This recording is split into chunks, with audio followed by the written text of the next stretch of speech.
Hi, I'm Pastor Kurt, and this is your 5-minute Bible study. Today, we're going to be looking at Matthew chapter 20, verses 1 through 16. This is the parable of the laborers in the vineyard.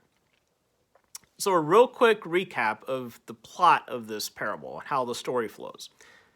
Story goes that this landowner went out to hire people to work in his vineyard, did so early in the morning. When he hired them, he agreed to pay them the normal daily wage. They agreed, they went to work in the field.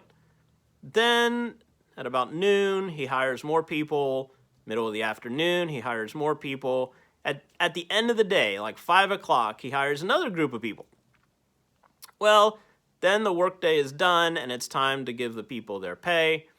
And he tells the person distributing the pay to start with the ones who were hired last. This is important. They're given an entire day's wage for only working basically an hour. Well, those who are hired first see this and think, oh, if these guys get a whole day's wage for only working an hour, we will be getting more. Well, then when it comes time for them to get their pay, they get a day's wage.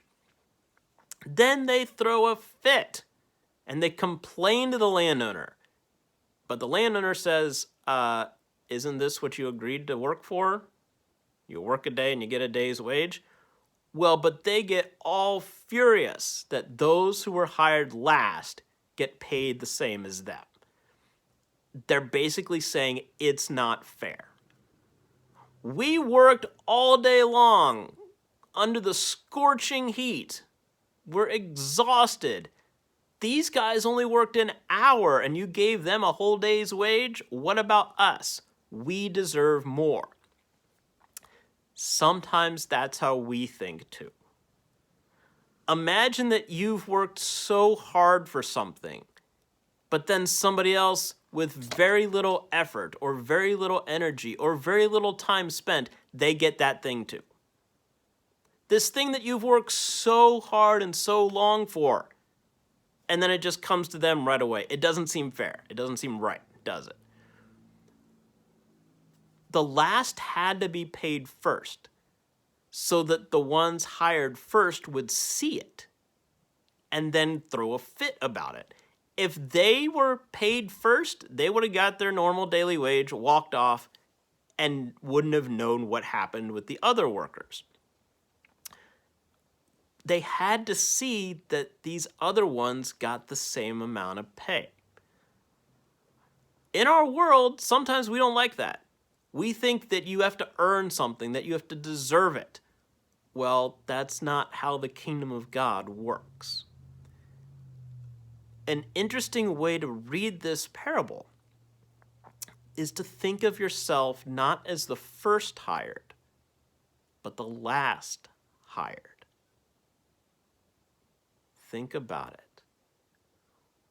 We don't deserve any of God's love and mercy and grace and forgiveness. And yet God still gives it to us, just like everybody else.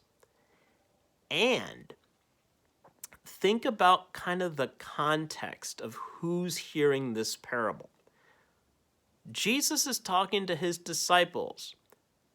Jesus is talking to us. Think about the first hired workers and the other ones hired throughout the day as like the Jewish people. These who have already been told that they receive God's love and mercy and forgiveness and grace too. Now here comes us. We who come along much later than they did, and we receive the same thing too. That's amazing. Sometimes God's grace sounds unfair, that we don't want those people to have it. We want us to have it, of course, but we don't want them to have it. But when you see yourself as the them, then it completely changes. We don't deserve it. We don't deserve to get this full day's wage, but we receive it anyway. That's incredible. God's grace can be very scandalous. But when we realize that we receive it, even though we don't deserve it, then that's what makes it amazing. There's your 5-minute Bible study for the day. Please remember to like, comment, share, and subscribe, and I'll see you next time. Thanks.